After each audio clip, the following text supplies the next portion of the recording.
How can a gangster pull off a robbery and leave behind no suspect at all?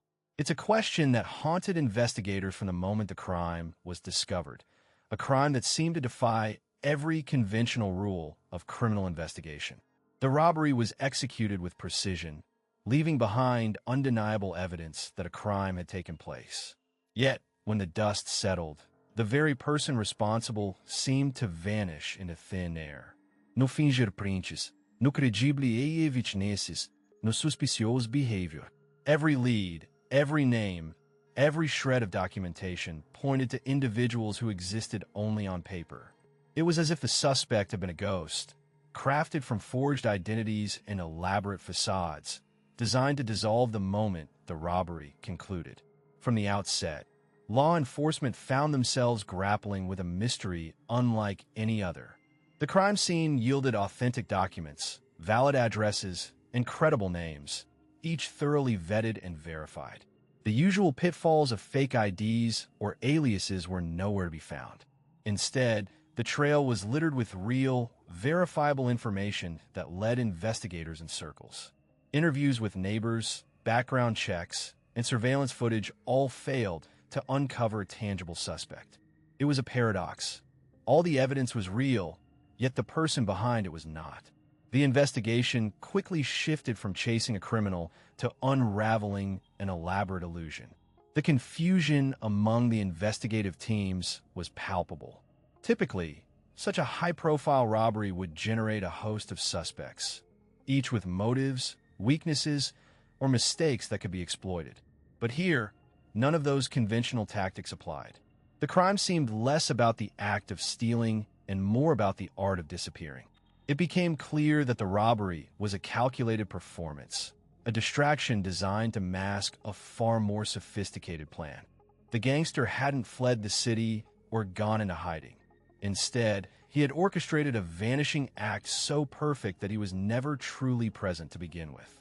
As days turned into weeks, the case grew colder, not for a lack of effort, but because there was no person to find. The usual suspects were phantoms, identities crafted to be discarded like masks after the final act. The realization dawned that this was no ordinary heist. It was a meticulously designed operation built around anonymity. The police and investigators faced a rare and unsettling truth. The robbery was unsolved not because the criminal was smarter or faster, but because he ceased to exist in any meaningful way the moment the crime was done. This case stands alone in the annals of crime history, a singular example of a gangster robbery that was never solved, not due to a failure of law enforcement, but because the suspect was never real. It's a story that challenges our understanding of identity, presence, and the very nature of criminal pursuit. In a shadowy world of crime, sometimes the most dangerous weapon isn't a gun or a getaway car. It's invisibility itself. To continue unraveling the layers of this enigmatic case, stay with us as we delve deeper into stories where the line between reality and deception blurs. Here, we explore the complexities of gangster robberies executed under false identities and examine crimes that remain unsolved precisely because their perpetrators vanished without a trace. Following these accounts offers a steady insight into how anonymity shapes the course of investigations and the challenges it presents to justice. By maintaining this focus, you'll gain a clearer understanding of the subtle tactics criminals use to erase themselves from the record and the persistent efforts to uncover what lies beneath the surface. Within the realm where professional criminals operate, the environment is meticulously engineered to guard anonymity and minimize personal risk. This calculated atmosphere relies heavily on compartmentalization, a practice where knowledge and involvement are strictly segmented among participants. By ensuring that each individual is only aware of their specific role and limited operational details, the network effectively reduces the chances of exposure. This approach not only thwarts law enforcement's ability to piece together the broader scheme, but also protects the professionals from implicating one another, either willingly or under pressure. Silence is another foundational element in this clandestine world. Communication is carefully controlled, often limited to essential exchanges conducted through secure or disposable channels. The principle of need to know governs all interactions, with participants understanding that any unnecessary disclosure could jeopardize the entire operation. This enforced discretion extends beyond the act itself to every stage of planning and execution, creating layers of secrecy that complicate investigative efforts. The ingrained culture of silence discourages cooperation with authorities, reinforcing the resilience of these networks even when some members are apprehended. Disposable contacts and temporary roles further insulate the core professionals from lasting exposure. Instead of maintaining stable hierarchies or recognizable relationships, these networks frequently employ transient operatives who are brought in for specific tasks and then discarded. These individuals often have minimal knowledge of the larger criminal enterprise, serving as buffers that absorb potential scrutiny. By rotating personnel and avoiding fixed associations, the group diminishes the likelihood that any single point of failure will unravel the entire operation. This fluidity makes it especially difficult for investigators to trace connections or establish patterns over time. The combination of compartmentalization, enforced silence, and disposable engagement creates a criminal environment where significant illicit acts, such as robberies, can be executed with minimal traceable footprints. Professionals rely on layers of operational security that prevent linking a particular individual to a specific crime beyond circumstantial evidence. This methodology allows a robbery to effectively vanish into anonymity, as the absence of identifiable ties or persistent associations frustrates efforts to build prosecutable cases. In many instances, the only visible remnants are the immediate material losses, leaving law enforcement with limited leads and a trail that quickly grows cold. This operational model explains why investigations into such crimes frequently encounter dead ends despite considerable resources and expertise. The criminal environment is designed not just to facilitate immediate success, but to ensure long-term survivability of the network by avoiding exposure at every level. It is precisely this strategic invisibility that challenges the pursuit of justice, as the criminals' deliberate erasure of personal connections and traceable communications transforms their actions into ghostly events, present in impact but absent in evidence. He had mastered the art of vanishing long before any heist ever crossed his mind. Permanence was a liability in his world, a variable to be controlled, minimized, or outright eliminated. From the outset, his life was a series of carefully calculated absences rather than presences. No fixed residence anchored him. He drifted between transient accommodations, always paying in cash, never leaving a receipt or a digital footprint. Hotels, motels, short-term rentals, none lasted beyond a few nights. He understood that a stable address was a beacon to those who hunted shadows. His identity was no more substantial than a mask worn at a masquerade, designed to be swapped out whenever the risk of recognition grew too high. Birth certificates, driver's licenses, social security numbers. Each was a disposable commodity, acquired through channels that specialized in erasing history as much as fabricating it. He carried multiple sets of papers, each with a different name, a different backstory, and a different set of forged credentials. None of these identities connected to a past, a family, or a traceable lineage. That was intentional. He treated these identities not as extensions of himself, but as tools, instruments to gain access, to pass checkpoints, to blend in and then dissolve.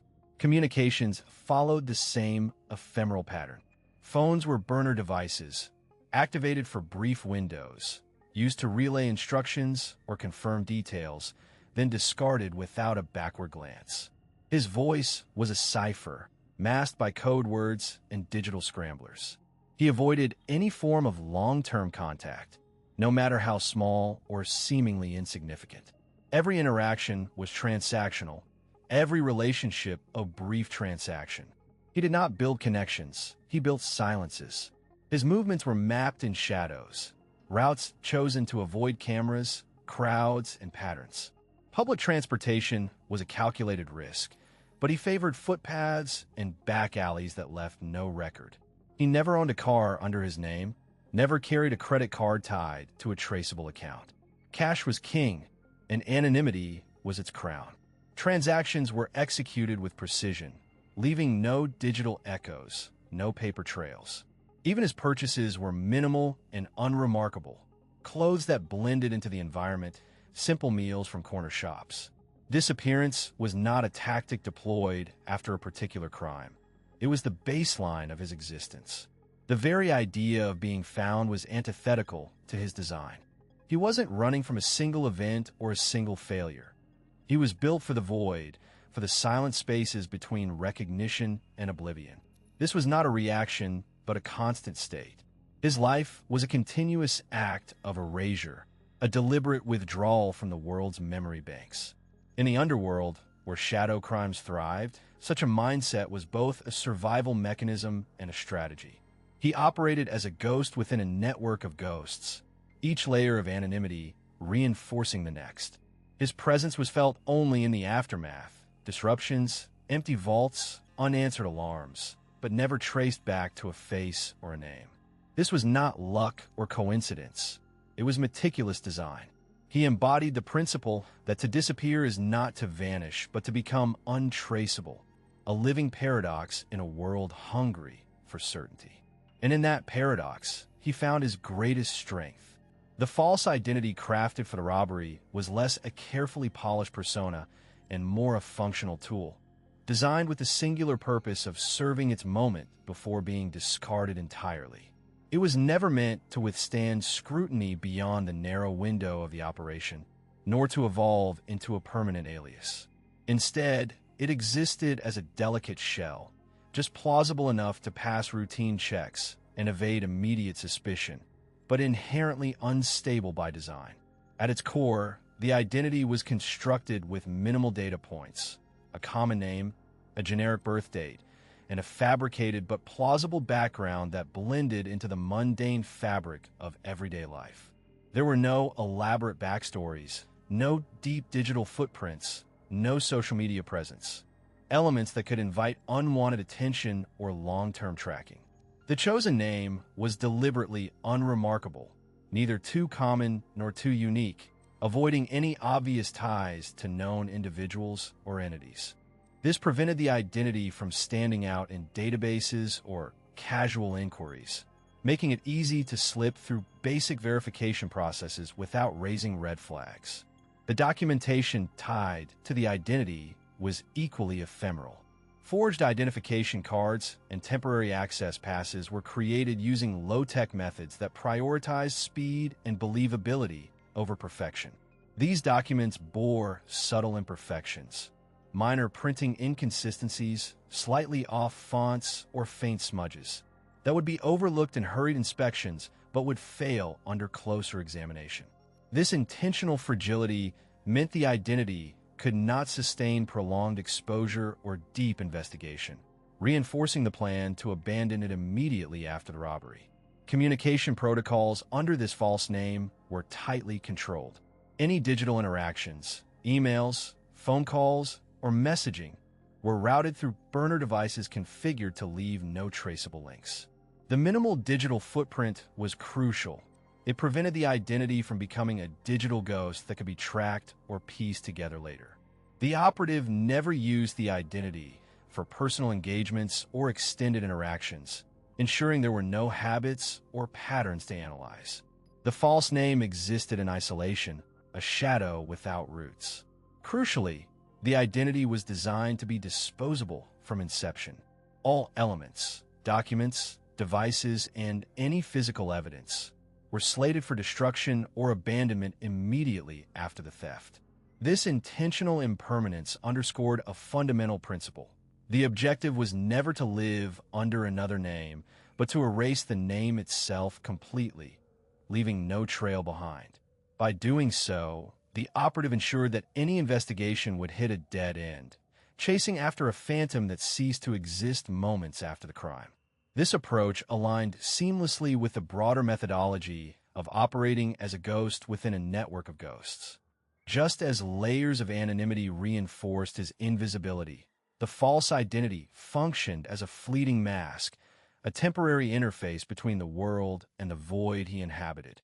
It was a necessary illusion, maintained only long enough to facilitate the robbery, and then discarded without hesitation. In essence, the false identity was a carefully engineered contradiction, credible enough to be accepted, yet fragile enough to be destroyed without consequence. It was a name created not to be owned, but to be relinquished, a deliberate step in a calculated sequence aimed at vanishing not just from sight, but from record and memory entirely. This philosophy of intentional fragility was the linchpin that transformed a simple false name into an untraceable absence, perfectly suited for the shadows where he thrived. From the very beginning, the planning centered less on the act itself and more on the ripple that would follow. It wasn't about seizing the moment or grabbing the biggest haul. It was about what happened after the moment dissolved into the evening air. Every choice was a stitch in a fabric designed to vanish without a trace, a careful choreography where the aftermath mattered infinitely more than the crime. The real challenge wasn't the robbery. It was the space afterward, the silence that would either confirm success or signal failure. The target wasn't picked for its riches or notoriety. Instead, it was selected for its routine, its predictability, and most importantly, its sparse human interaction.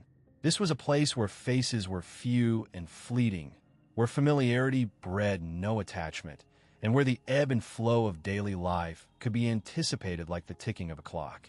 The quiet predictability of the target meant fewer variables, fewer unexpected moments that could unravel the carefully laid plans. It was a setting where the act could slip through unnoticed, swallowed by the steady rhythm of ordinary days. Patience was the silent partner in every decision. There was no rush to strike, no hunger to rush the pace. Instead, time became an ally, a buffer against impulsive mistakes. Waiting for the right moment demanded restraint, an almost meditative stillness that tested resolve. Each passing hour was a calculation, each day a measure of when the world had settled into its unchanging patterns. The plan was to move only when the scales tipped in favor of invisibility, when the shadows stretched longest and the eyes that might have watched were elsewhere. It was a study in timing so precise that it felt almost like waiting for a breath to pass between two heartbeats. Above all, the priority was anonymity. The goal was never to maximize profit or leave a mark, but to erase any hint that the crime had ever occurred. Profit was secondary, a byproduct, not a prize. Every choice was made to shield the identity, to dissolve the connection between the act and the actor. In this world, leaving behind a name was the greatest risk, a thread that could unravel everything. So the plan was designed to leave no thread at all, no fingerprints, no patterns, no clues that could be traced back. It was about becoming less than a ghost, an absence so complete that even memory itself might falter. This approach demanded a quiet kind of discipline, a commitment to subtlety over spectacle. There was no room for bravado, no space for error born from impatience or greed. The entire operation was a testament to restraint, an exercise in knowing when to move and when to remain still. It was less a heist and more a vanishing act, where the aftermath, the long, slow dissolve into nothingness, was the true measure of success. The planning wasn't about the robbery's flash or thrill. It was about the delicate art of disappearing afterward, leaving behind nothing but a whisper lost to the wind. The operation unfolded with deliberate precision, each action measured and restrained to avoid any trace of disturbance. There was no rush, no sudden movements that might draw attention. The entry was executed using standard access points, unlocked through methods that left no evidence of forced entry or tampering. Doors were opened and closed quietly, the faintest creak suppressed by careful timing and gentle handling. Every step taken within the premises was calculated to avoid triggering alarms or unsettling the environment. No alarm sounded. No security cameras captured anything unusual, as the intruders had expertly navigated blind spots and disabled detection systems well in advance. The environment remained as it had been before, orderly, undisturbed, and unchanged. There were no signs of struggle or frantic activity, no hurried gestures or careless mistakes that might betray the presence of outsiders. The operation was not a display of bravado, but an exercise in invisibility. Inside, the individuals moved with calm efficiency, retrieving only the designated items without deviation or excess. There was no unnecessary handling of objects, no disturbance of personal belongings, and no disruption to the layout of the space. Everything was returned to its original place, except for what was taken. The selection was deliberate and minimal, reflecting a clear purpose rather than opportunism. The absence of noise extended beyond the entry and extraction. There were no raised voices, no audible commands, and no sounds that could have alerted anyone nearby. The entire process resembled a routine maintenance check rather than a crime. Even the timing was inconspicuous.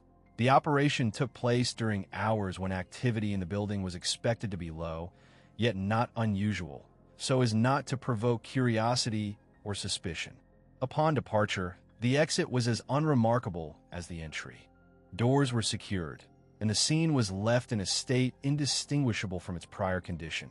No fingerprints, footprints, or personal items were left behind. There was no evidence of hasty retreat or inadvertent oversight. The meticulousness extended to the surrounding environment, with no signs of loitering or surveillance detected in the immediate aftermath. The operation bore no signature, no hallmarks of individual style or personal imprint. It was crafted to blend seamlessly into the background, to exist only as a minor aberration in the daily rhythm of the location. This lack of distinguishing characteristics was intentional, designed to frustrate any attempts at profiling or attribution.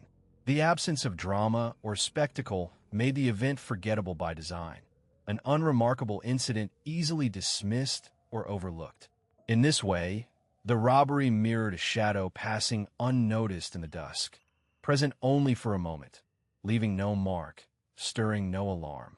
Its success lay not in the audacity of the act, but in the invisibility of its execution. There was no chaos to analyze, no emotional reactions to exploit, and no mistakes to correct. The operation was a masterclass in subtlety, a quiet erasure rather than a loud declaration. It was not an event to be remembered, but one to be quietly erased from attention, a whisper lost in the hum of everyday life. The moments following the robbery unfolded not in a blaze of sirens or frantic chases, but in a deliberate and almost imperceptible fading into the background. There was no frantic dash into the night, no hurried exchange of stolen goods for instant wealth. Instead, the identity used during the operation simply ceased to exist. No calls, no transactions, no digital footprints. It was as if the name had never been more than a shadow, a placeholder that quietly slipped out of the narrative, leaving no trace of its presence. This disappearance was not an impulsive escape fueled by panic or overconfidence. It was a calculated withdrawal into anonymity. Without the glare of sudden riches or conspicuous spending, there was no beacon attracting attention. The absence of visible lifestyle changes ensured there was nothing for observers or investigators to latch onto. The individual behind the crime didn't become a figure etched into headlines or gossip, but dissolve into the fabric of ordinary life, indistinguishable from countless others moving through the city's daily rhythms. Choosing this path of quiet retreat is a strategy rooted in the understanding that the loudest escapes often become the most scrutinized. Dramatic getaways leave trails, financial spikes, new residences, altered appearances that can unravel even the most carefully laid plans. By contrast, vanishing without a trace, by erasing the very identity involved and avoiding any overt shifts, offers a far more effective shield against detection. It transforms the criminal from a target into a ghost, one whom authorities can neither chase nor conclusively link to any new activity. This method relies on patience and restraint, a willingness to forego immediate gains for long-term security. It demands the discipline to avoid temptations that could reveal a connection, a luxury car, an expensive apartment, or even casual social media posts. Instead, The individual blends into crowds, adopts new routines, and lets time dull the edges of suspicion. Over time, the absence itself becomes a form of invisibility, an unremarkable silence that disarms pursuit. In a world of shadow crimes, where precision and subtlety outweigh spectacle, such quiet disappearances are often the most successful. They challenge the conventional narratives of criminal exploits and highlight a different kind of mastery, one that thrives not on notoriety, but on the art of becoming unseen. This vanishing act leaves investigators with little more than questions and dead ends, underscoring how sometimes the best escape is the one nobody notices.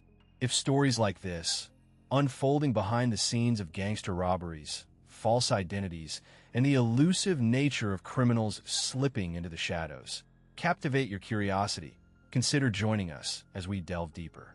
There's a world beneath the surface, full of silent strategies and untold secrets waiting to be uncovered. Subscribe to follow these journeys into the hidden corners of crime, where what isn't said often tells the most compelling story. Authorities embarked on the investigation with a methodical approach, guided by established protocols designed to unravel the complexities of criminal acts. Initial steps involved scrutinizing the documents recovered at the scene, which appeared, at first glance, to be impeccably legitimate.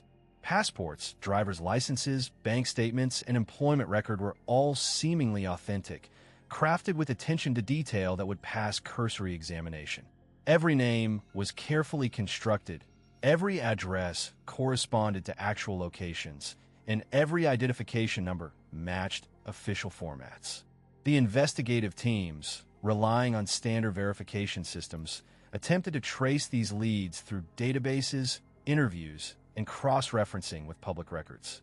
However, as the inquiry deepened, it became apparent that the trail was both intricate and elusive. The names employed were consistent with common naming conventions, yet no individual matching these identities could be located beyond the paper records. Addresses linked to residential buildings, business offices, and even government institutions yielded no tangible connections to living occupants under the given names. Surveillance footage from these locations showed activity, but none that aligned with the purported identities. Inquiries made with neighbors, landlords, and company representatives resulted in dead ends, further complicating the search. Financial records presented another layer of complexity. Bank accounts associated with the suspect names were active, showing transactions and balances that suggested genuine use. Yet, when financial institutions were contacted, they disclosed that account holders had never physically appeared in person, having been set up remotely through intermediaries or automated systems. This gap between documentation and lived reality exposed vulnerabilities in the verification processes that the system depended upon. Authorities found themselves navigating a maze where every door opened to another fabricated reality, each more convincing than the last. Throughout the investigation, law enforcement agencies accessed multiple information networks, including interagency databases and international registries. Each query, however, reinforced the same paradox. The identities existed within the frameworks of the system, but had no corresponding human presence. Digital footprints were carefully engineered to mimic genuine behavior, including social media profiles with curated posts and interactions designed to simulate authentic social lives. Phone records were similarly constructed, with call logs and message histories that, upon closer technical examination, revealed patterns typical of synthetic generation rather than organic communication. The investigative teams methodically documented these findings and adjusted their strategies accordingly, implementing forensic analyses and consulting experts in identity fraud and cyber forensics. Despite these efforts, the absence of a physical person behind the identities persisted. The system's architecture, intended to verify and authenticate individuals, was exploited in a manner that rendered it ineffective. It functioned precisely as intended, processing and validating inputs based on predefined criteria, yet was incapable of discerning the fundamental deception that the entity it was validating did not exist in reality. This disconnect highlighted a critical challenge for law enforcement. The reliance on procedural and technological tools designed for human verification was insufficient when faced with identities composed entirely of fabricated data points. Rather than a failure of diligence or expertise, the situation underscored a broader, systemic limitation. The investigative process, constrained by the parameters of existing frameworks, revealed how sophisticated manipulations could navigate through official channels undetected, leaving authorities to pursue a shadow that was meticulously constructed but ultimately intangible. In the quiet hum of the surveillance room, a single frame flickered on the screen, a momentary lapse in the carefully curated illusion. The gangster, known only to the world as Silas, moved through the dimly lit streets with a practiced ease, his every step calculated to avoid recognition. Yet in that brief second, something slipped through the cracks. A fleeting reflection caught in a rain-soaked window, revealing a glimpse of a watch clasp. Unremarkable at first glance, but unmistakably engraved with a family crest. The crest was subtle, almost unnoticeable unless one knew precisely what to look for. It belonged to a lineage long believed to be disconnected from the criminal underworld, a family with a legacy of legitimacy and respectability. No known ties to the shadows Silas inhabited, no public record linking them in any way. The investigators, scrupulous and methodical, paused at the anomaly, their eyes narrowing as they rewound the footage again and again. The image was too grainy to confirm definitively, but the possibility alone sent a ripple through their ranks, a whispered question. Could this be the thread that unravels the entire fabric? Yet, as the team delved deeper, the trail began to fray. The watch was identified as a limited edition, custom-made piece sold to a handful of clients, none of whom matched Silas's profile or movements. The ledger showed legitimate transactions, and the supposed owner of the crest denied any association with the man in the footage. Still, the timing of its appearance was too precise to ignore. It was as if the gangster had unintentionally left behind a signature, a faint echo of an identity he had spent years burying beneath layers of deception. The tension in the room was palpable. Every seasoned operative understood how quickly a single oversight could cascade into a catastrophic breach. Silas was no amateur. His operations spanned continents, his aliases were countless, and his network resilient. Yet here lay a vulnerability, a crack in the armor that none had predicted. The question wasn't just what this meant, but how it had happened at all. Speculation ran rampant. Was it a hurried decision, a moment of complacency beneath the weight of relentless pressure, or a calculated risk, a silent message meant only for a select few who understood its significance? The ambiguity gnawed at them, refusing to settle into certainty. The watch clasp was more than a trinket.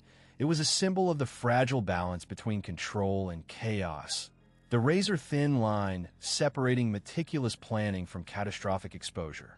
No one spoke aloud the fear that this near mistake exposed. Even the most meticulous shadows carried the risk of light. The investigation pushed forward, but with heightened vigilance, aware now that the fortress they faced was not invulnerable. Silas remained at large, his true identity still cloaked in darkness, but the faintest thread had been pulled, threatening to unravel the carefully woven tapestry of illusion. And in the silent corridors of power, where every detail mattered, that almost imperceptible inconsistency stood as a stark reminder. No matter how professional the planning, the margin for error was slim and the consequences potentially devastating. The investigation ultimately reached a dead end, not because of lack of effort or resources, but because there was simply no one to hold accountable. Silas vanished into the shadows with a precision that defied conventional law enforcement methods. No fingerprints, no eyewitnesses, no digital breadcrumbs. Only the echo of a crime that, in its perfect execution, left behind nothing but silence. It was not the stolen goods that marked the true triumph of this operation. It was the complete and utter disappearance of the suspect. The theft was merely the stage, the disappearance the final act, and law enforcement was left grasping at shadows. This absence of concrete leads transformed the case from a conventional manhunt into a haunting enigma. Investigators were forced to confront the uncomfortable truth that some criminals operate beyond the reach of typical protocols, erasing themselves so thoroughly that their existence becomes a question rather than a fact. Silas's vanishing act was not just an escape. It was an erasure, a deliberate unraveling of identity that left no strings attached. In this void, the absence became the presence, and the lack of evidence became the evidence itself. The cold reality is that the most effective crime is one that leaves no one to catch. This robbery was less about what was taken and more about what was never found.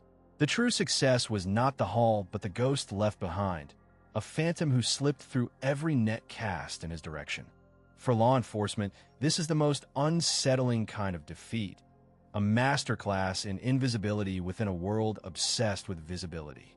As the case fades into the annals of unsolved mysteries, it challenges us to rethink the nature of pursuit and capture. How do you chase a shadow? How do you arrest a ghost? These questions linger, unanswered, as Silas's story dissolves into the dark corners of forgotten crimes. If you thought this was the end, prepare to delve deeper. The next Shadow Crimes episode will explore the chilling accounts of those who didn't just vanish. They erased themselves entirely after crossing the line. What happens when a criminal becomes impossible not just to find, but to remember? Watch closely, because some disappearances are designed to haunt forever.